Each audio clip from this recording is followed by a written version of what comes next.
मानस, आप क्या trade carry करेंगे कल के लिए? देखिए, कल के लिए ग्लेनमार्क पे मेरा ध्यान है। ग्लेनमार्क पे खरीदारी करनी चाहिए, क्योंकि अगर हम पैटर्न देखें तो ग्लेनमार्क ने आज पहले दिन अगर हम पूरे कंसोलिडेशन की बात करें तो आज फर्स्ट साइन है रिवर्सल का, क्योंकि 100 डे और 50 डे मूविंग एवरेज, 50 डे और 20 डे मूविंग एवरेज एक ही दिन में ब्रीच हुए हैं। वहां पर वॉल्यूम देखने को मिले हैं, तो इसके फ्यूचर में खरीदारी करेंगे ग्लेनमार्क के। 487 के भाव चल रहे हैं फ्यूचर में, तो करंट लेवल्स पे खरीदारी करिए। 777 का आपको स्टॉप लॉस लगाना है और 810 के टारगेट सेट करने हैं ग्लेनमार्क के फ्यूचर में।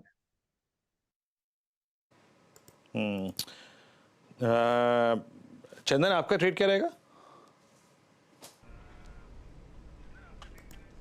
बिल्कुल वीरू, देखिए 2 ट्रेड हम डिस्कस किए थे यहाँ पे, एक टीवीएस मोटर और दूसरा केपीआईटी, दोनों में अच्छा खासा मोमेंटम है। इनफैक्ट मैं इन्हीं काउंटर्स के साथ कंटिन्यू रखना चाहूँगा।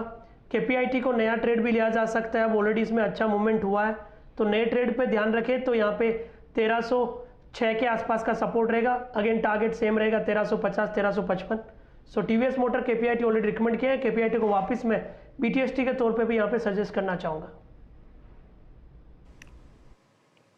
ओके, केपीआईटी को याद रखिएगा। केपीआईटी मिड कैप आईटी में उन कंपनियों में शुमार है जिसकी इस बार की अर्निंग्स बहुत अच्छी थी, और इनफैक्ट हम इस मैनेजमेंट से बातचीत कर भी रहे थे 10 का दमदार ट्रेड में। आज आई थिंक लास्ट वीक ही हमने बातचीत की थी, और अब ये 1326 पे ये कुछ ऐसे चार्ट्स हैं जो कि बहुत स्ट्रॉन्ग रहे, like Birla soft, like KPIT. हालांकि बिरला सॉफ्ट से भी कहीं अच्छा बेहतर ये चार्ट है केपीआईटी टेक्नोलॉजीज।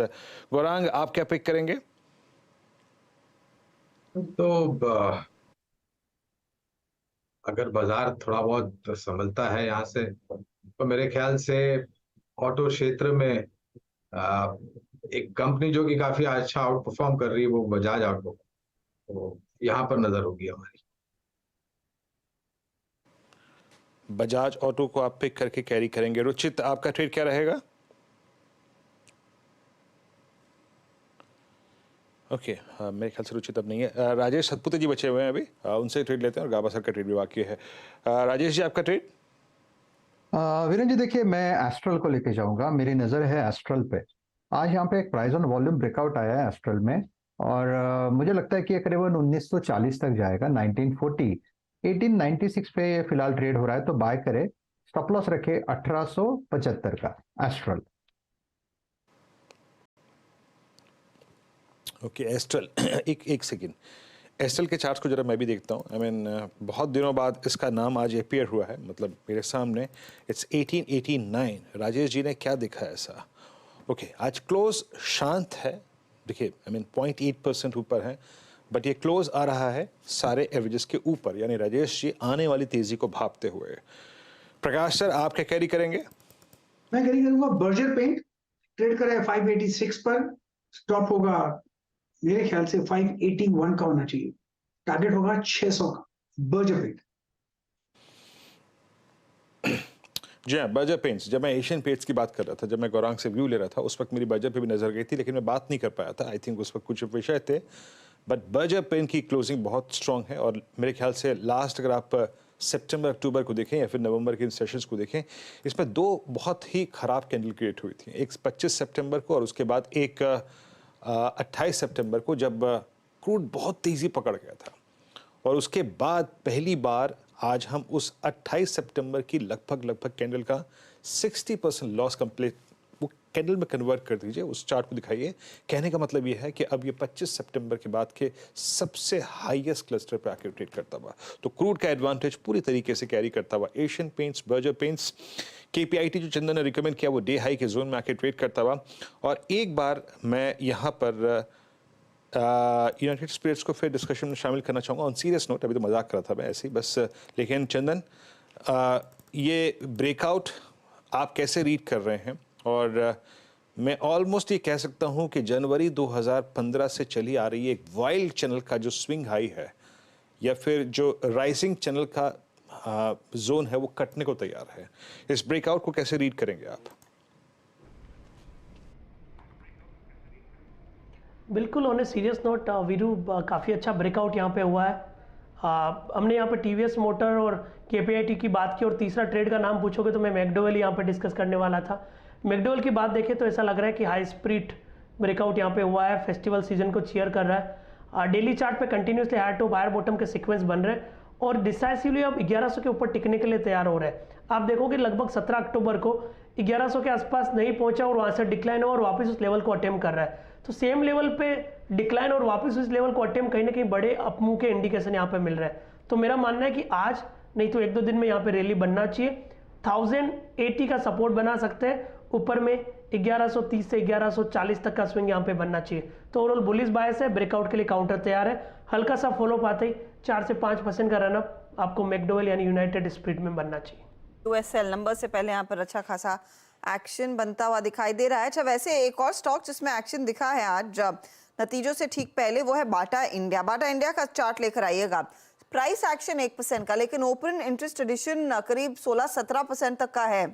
सातपुते जी, कोई ट्रेड लेना है क्या 1542 पर? हर्षदा जी अच्छा पिक है, आपने अच्छा आइडेंटिफाई किया क्योंकि it's a perfect Contra setup, मेरे नजर से हट गया था। सो बाटा देखिए यहाँ पे ओपन इंटरेस्ट करीबन 16.9% है, तो प्राइस भी ठीक है। अगर टेक्निकल देखे तो यहाँ पे पॉजिटिव डाइवर्जेंस है, तो मेरे हिसाब से जो मंदी होनी थी वो हो चुकी है। तो यहाँ पे लॉन्ग करे, स्टॉप लॉस रखे 1520 का। इसका जो रिलीफ रैली, हम जो रिलीफ रैली प्ले करेंगे इनिशियली, इसका टारगेट होगा 1580 से लेके 1600। 80 से लेके 1600 और आज नंबर्स आएंगे, कल देखते कैसे रिएक्ट करता है काउंटर। ध्यान रहे बाटा इंडिया बहुत ही शांत ट्रेड रहा है इस पूरे साल, ज्यादा कुछ एक्शन नहीं किया। और आज नंबर्स के बाद ये डेटा पॉइंट आएगा कि कितना प्रीमियमाइजेशन इनके लिए बनता दिखाई दिया है। हाँ, बाटा के भी कुछ प्रीमियम प्रोडक्ट्स होते हैं। इन्होंने हाल ही में जो 9 वेस्ट वाला करार अनाउंस किया, उसमें कितना इन्वेस्टमेंट होगा, वो सारी चीजें बारीकियां निकल कर आएंगी। स्टॉक 1% ऊपर। राजेश सातपुते कह रहे हैं तेजी करके जाए। गावा साहब, ऐसा ही एक ट्रेड जिसके नंबर्स का इंतजार है वो है पिडिलाइट।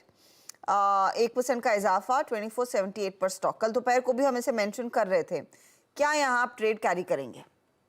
एक्चुअली पिडिलाइट मुझे लगता है मैंने दिवाली पे दिया था 2-3 दिन पहले। पिडिलाइट दिया था या पीआई दिया था मुझे पता नहीं, शायद यही दिया था।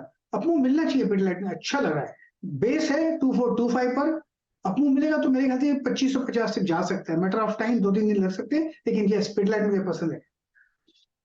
पिडिलाइट गावा साहब को पसंद है। ये जोड़ मजबूत दिख रहा है, 1.5% का इजाफा। अच्छा चलिए, इस बीच आखिरी 7 मिनटों के ट्रेड में हम उतर रहे हैं। तो स्टॉक्स जो शायद पोजीशन अपनी बैन लिस्ट में बना सकते हैं, उसमें है डेल्टा कॉर्प। 96% तक की पोजीशन आ गई है। अब डेल्टा का किस्सा तो हम सब जानते हैं। नॉर्मली ये दिवाली के आसपास डेल्टा कॉर्प में वैसे पुराने जमाने, पिछले साल तक अच्छी खासी तेजी हो जाती थी। ये एक के बाद एक जीएसटी वाले क्लेम्स चिपकाकर यहाँ पर स्टॉक की हालत काफी बिगड़ गई है वीरू। आज 2% नीचे फिर। वैसे इसके नतीजे कल आएंगे? आएंगे हर्षदा, और लेकिन मैं शायद एक ही चीज़ से काम चला लूँ। कि इसका स्ट्रक्चर बहुत ख़राब है हर्षदा। 139.90 पे आप यकीन मानिए अभी भी आई थिंक मतलब पिछले 4 दिन में पुल बैक रहा है इस पर, लेकिन वो लास्ट 2 सेशन की जो कैंडल्स काफ़ी थिन थी बॉडी जिसकी, उसको इसने कवर कर लिया। फॉर मी इट्स नेगेटिव, बहुत ही नेगेटिव है ये पैटर्न, और कोई भी पुल बैक अब तक सक्सीड नहीं हो पाया इसमें। पार तभी होगा जब ये करीब करीब 155-57 की ट्रेजेक्टरी को पार कर देगा। एज ऑफ नाउ उसके कोई इंडिकेशन नहीं है। आज देखिए 145 पे खुला, वहाँ से फिर कोलैप्स। 1-2 स्टॉक्स और मार्क कर देता हूँ। अच्छा, एक बार